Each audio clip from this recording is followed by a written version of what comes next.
हुकूमत ने क्रैकडाउन का सोच लिया है फेक न्यूज के हवाले से। पीका एक्ट में तरमीम की जा रही है। Prevention of electronic crimes act जो कि 2016 में बना था, तरमीम के बाद बताया जा रहा है कि इसमें 10 लाख का जुर्माना हो सकेगा, 5 साल कैद हो सकेगी। और वीकेंड पे हमने देखा कि 150 के करीब कुछ सहाफ़ी हैं और कुछ यूट्यूबर्स हैं जिनके खिलाफ FIR काट दी गई हैं, इदारे हरकत में आ गए हैं।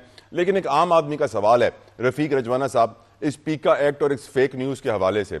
वो कहते हैं कि हुकूमत को अगर PTI पर क्रैकडाउन करना है तो करें, लेकिन अफसोस के साथ पूरा इंटरनेट ही स्लो कर दिया है। आज हमारी वजीर मुमलिकत भी कहती हैं कि हमारा इंटरनेट थोड़ा स्लो है। यानी सर, बांग्लादेश का स्लो नहीं है, नेपाल का नहीं है, अफगानिस्तान का नहीं है, इंडिया का नहीं है, किसी मुल्क का नहीं है। और पाकिस्तान की तारीख में जब से इंटरनेट आया इतना स्लो नहीं हुआ जितना आपकी हुकूमत के आने के बाद हो गया है। और फिर आप लोगों ने इलेक्ट्रॉनिक क्राइम्स एक्ट के अंदर तरमीम का मुसवदा तैयार कर लिया है, बताया जा रहा है कौमी असेंबली के इजलास में शेयर किया जाएगा और फिर फेक न्यूज के खिलाफ PTI वालों को पकड़ा जाएगा। सर, आपकी नजर में ये दुरुस्त हिकमत अमली है हुकूमत की इस पूरी सिचुएशन को हैंडल करने के लिए? रजवाना साहब, गुजारिश ये है कि अगर इस सवाल को तकरीबन 3 पहलुओं से देखा जाए। जी सर।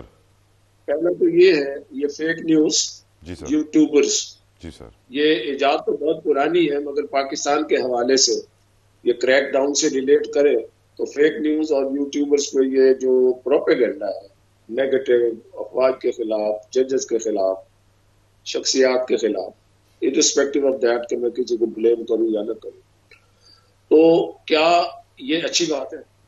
मेरा ख्याल है कोई जी शऊर इसको सपोर्ट नहीं करे, ठीक है। और मेरा पर्टिकुलर जो मेरी गुजारिश ये है कि ये कब से हुआ है, कितना अरसा हुआ है इसको। नौजवान नस्ल, एक मखसूस नौजवान नस्ल का तबका जो है वो किस तरह डीरेल होके ऐसे काम करता है, ये यूट्यूबर्स करते हैं।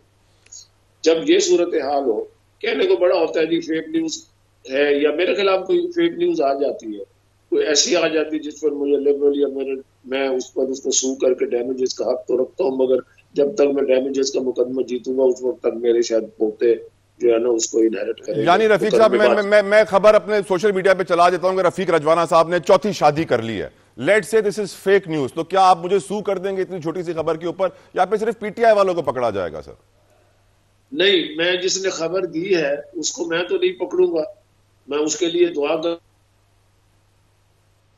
आप नहीं पकड़ेंगे, आप उसके लिए दुआ गो हैं।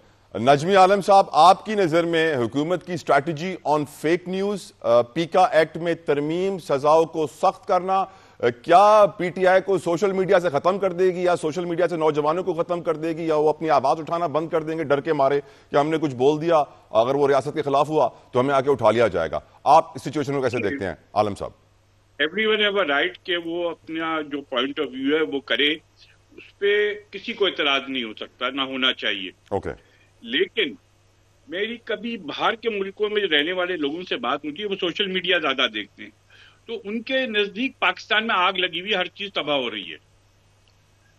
तो ये इस टाइप की जो भी मेरे रिलेटिव या जानने वाले हैं, यार कराची आएंगे तो पता नहीं हमें आना चाहिए नहीं आना चाहिए, कराची में इतनी खूनरेजी हो रही है। भाई ऐसा कुछ नहीं है, हम सब घूमते हैं, तो हमें उसकी कोई लिमिट तो रखनी होगी ना, कि आप ऐसी न्यूज ना चलाएं जो मुल्क में हैरेसमेंट फैलाए, या आप जजेस हैं या ये हैं, इनके फैसले पे आप अपना बात कर सकते हैं, लेकिन उनकी जात को तनकीद बनाना, उनकी जात को खराब जाहिर करना, वो पूरे सिस्टम को खराब करने की बात है। अगर जुडिशरी अच्छी है या बुरी है ये बात की बात है, लेकिन अगर जुडिशरी को हम इतना गंदा कर दें कि तो जुडिशरी की लोग इज्जत करना छोड़ दें, तो मुल्क में बड़ा बुरा हाल हो सकता है। वैसे आपको लगता है आज के लोग जुडिशरी की इज्जत करते हैं नजमी साहब? नहीं, जुडिशरी, मैं पहले भी एक प्रोग्राम में कह चुका हूं कि जुडिशरी पे जो इल्जामात हैं, जो धब्बे हैं, वो जुडिशरी को खुद साफ करने होंगे। धब्बे हैं ना, इज्जत नहीं करते ना, आप ये कहना चाह रहे हैं? मैं तो मौलवी तमीजुद्दीन के केस से लेकर आज तक 50 फैसले ऐसे हैं जिसपे हम इनको कह सकते हैं कि आप गिल्टी हैं, आपने क्या किया, नजरिया जरूरत को इन्होंने फरोग दिया। और नजमी भाई, जिस तरीके से 150 लोगों के ऊपर FIR काट दी गई है, जिसमें से कुछ सहाफी हैं, कुछ यूट्यूबर्स हैं, मोस्टली वही हैं जो PTI के नैरेटिव को आगे बढ़ा रहे थे सोशल मीडिया पर, आपकी नजर में सही है सर? कोई जुर्म नहीं है, आई एम सॉरी, मैं बिल्कुल क्लियर हूं इस बात में, पॉलिटिकल वर्कर हूं। PTI के नैरेटिव को बढ़ानी, इस पे किसी को नहीं होना चाहिए, لیکن یعنی نجمی بھائی اگر کوئی پی ٹی آئی کے لیے کہتا ہے کہ گولی کیوں چلائی تو اس کو اٹھا لیا جائے تو آپ سمجھتے ہیں کہ یہ صحیح طریقہ ہے؟ اس پہ نہیں ہونا چاہیے. یہ ہر ایک کا رائٹ ہے, وہ اپنا ویو دے. اس پہ کسی کو گرفتار کرنا میں سمجھتا ہوں غلط بات ہے. لیکن پی ٹی آئی نے ایک ٹرینڈ سوشل میڈیا میں یہ ڈالا ہے کہ آپ ذرا سی کوئی بات لکھ دیں تو جواب میں آپ کو گالیاں آنا شروع ہو جاتی ہیں. اوکے, یعنی بدتمیزی. آپ اپنی حوصلہ افزائی نہیں کر سکتے, یا ہمارے جو بھی ادارے ہیں جی ہو سکتا ہے آپ کسی پرسنالٹی پہ تنقید کریں کہ وہ غلط کر رہا ہے, لیکن آپ جب پورے ادارے کو وہ کرتے ہیں تو یہاں پہ پرابلمز آتی ہیں. ٹھیک سر. نعیم حیدر پنچوتا صاحب, thank you so very much sir for your precious time. جزاک اللہ خیر, آپ نے اپنا قیمتی وقت ہمارے لیے نکالا. لیکن ایک تو ہم جانتے ہیں کہ پیکا ایکٹ کے تحت کارروائیاں شروع ہو گئی ہیں, ترمیم اسمبلی میں ابھی آنی ہے جس کے بعد اور سخت کارروائیاں ہوں گی. ہم جانتے ہیں کہ ویکینڈ پہ ہم نے دیکھا آپ کی جو ورکرز تھے جن کو احتجاج سے پہلے گرفتار کیا گیا تھا انہیں چھوڑا گیا تو دوبارہ پولیس نے گرفتار کر لیا. آج اے ٹی سی کے جج صاحب باہر تک آئے چھوڑنے کے لیے. ہم جانتے ہیں کہ کہا جا رہا ہے اس وقت ہر پلیٹ فارم پہ کہ پی ٹی آئی کی لیڈرشپ کنفیوژن کا شکار ہے. تیمور سلیم جھگڑا صاحب نے میرے پروگرام کے پہلے حصے میں اعتراف کر لیا کہ ہاں ہماری لیڈرشپ کنفیوژن کا شکار ہے. ایسی پوری سچویشن میں نعیم صاحب جو آپ فرنٹ سے لیڈ کرتے ہیں احتجاج کو بھی, لیگل میٹرز کو بھی, کیا آپ دیکھ رہے ہیں کہ ٹرمپ کے ایک نئے مشیر آنے سے جنوری میں حالات تبدیل ہو جائیں گے, نیا سال نئی ہوا لے کر آئے گا عمران خان اور پی ٹی آئی کے لیے, یا پھر یہ کرائسس کی سچویشن نعیم صاحب چلے گی ابھی؟ دیکھیں, بہت شکریہ, بڑی نوازش آپ نے موقع دیا جی.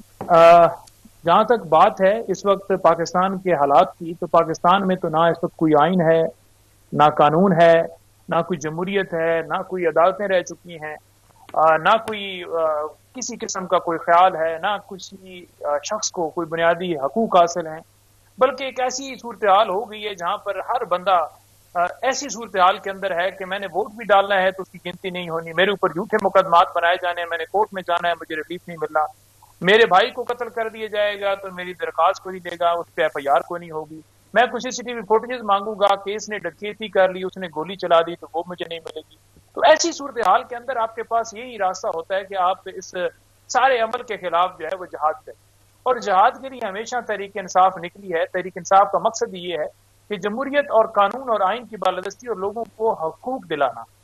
اب اس کے اندر چاہے ان کا الیکشن چوری ہو, چاہے ان کا بھائی کوئی مرڈر ہو, چاہے کسی کو جو ہے وہ بے گناہ مقدمات میں گرفتار کیا گیا ہو, تو یہ ساری جو صورتحال ہے اس کے لیے ہم ہر روز ہر وقت جو ہے وہ لڑ رہے ہوتے ہیں. اب آپ یہ دیکھیں, جیسے آپ نے پروگرام کے سٹارٹ کے اندر فرمایا کہ 84 لوگ جو ہیں ڈسچارج ہوئے, عدالت نے ڈسچارج کیا, اور عدالت نے ڈسچارج کرنے کے بعد جج صاحب تو گھر چلے گئے لیکن ان کو دوبارہ گرفتار کر لیا گیا. اب آج جج کو کیوں کہنا پڑا ہے کہ میں اگر آرڈر کر رہا ہوں ڈسچارج کی تو آپ کو ڈسچارج کرنا پڑے گا, دوبارہ وہ والا کام نہیں ہونا چاہیے جو پرسوں ہوا ہے. یعنی جج صاحب خود مان رہے ہیں, دوسرے یعنی کہ کولیگ جج, کہ پرسوں جو دوسری عدالت نے آرڈر دیے تھے جن پر امپلیمنٹ نہیں کیا گیا, آج پھر وہ نہ کیجیے گا. یعنی پولیس ہو یا کوئی ادارہ ہو نیب کا, تو اتنی بدماشی ہو گئی ہے کہ وہ جج کا حکم نہیں مانیں گے, وہ اپنے آپ کو قانون سے اوپر سمجھیں گے. ان کو کون سزا دے گا, ان کی کون پکڑے کرے گا؟ ان کی کوئی پکڑ نہیں کر سکتا, کیونکہ ان کے پیچھے طاقتور لوگ ہیں. سب سے پہلے ان طاقتور لوگوں کو پکڑنا ہوگا, اور ان کو پکڑنے کے لیے ہم یہ لڑائی لڑ رہے ہیں. سر آج 16 دسمبر ہے پنچوتا صاحب, ملک ٹوٹ گیا تھا 71 میں, کسی کو سزا نہیں ہوئی. سر آج ہم کیسے توقع کر رہے ہیں کسی کو سزا ہوگی؟ بالکل جی, حمود الرحمان کمیشن جو ہے جس کے اوپر انہوں نے تمام فیکٹس نکال دیے کہ کیا اس وقت کس کا کیا رول رہا, اور بھٹو صاحب نے اس کے اندر کیا کردار ادا کیا, یا دیگر لوگوں نے یا نے کیا کردار ادا کیا. آج بھی اگر بات کی جائے نا کہ اس وقت اس کی غلطی ہے, تو اس بندے کو الٹا غدار کہا جاتا ہے کہ دیکھیں جی یہ فلاں بندے کی حمایت کر رہا ہے. اور اسی طریقے سے اگر آج 26 کو ایک سانحہ ہوا ڈی چوک کے اندر, تو اس کی کوئی بات کرتا ہے تو کہا جاتا ہے کہ یہ پی ٹی آئی کا سپورٹر ہے, یہ ووٹر ہے, یہ پی ٹی آئی کو سپورٹ کرتا ہے, یہ ولاگر پی ٹی آئی کا ہے, یا یہ صحافی نہیں ہے, یہ پی ٹی آئی کا کارکن بنا ہوا ہے. آپ دیکھ لیں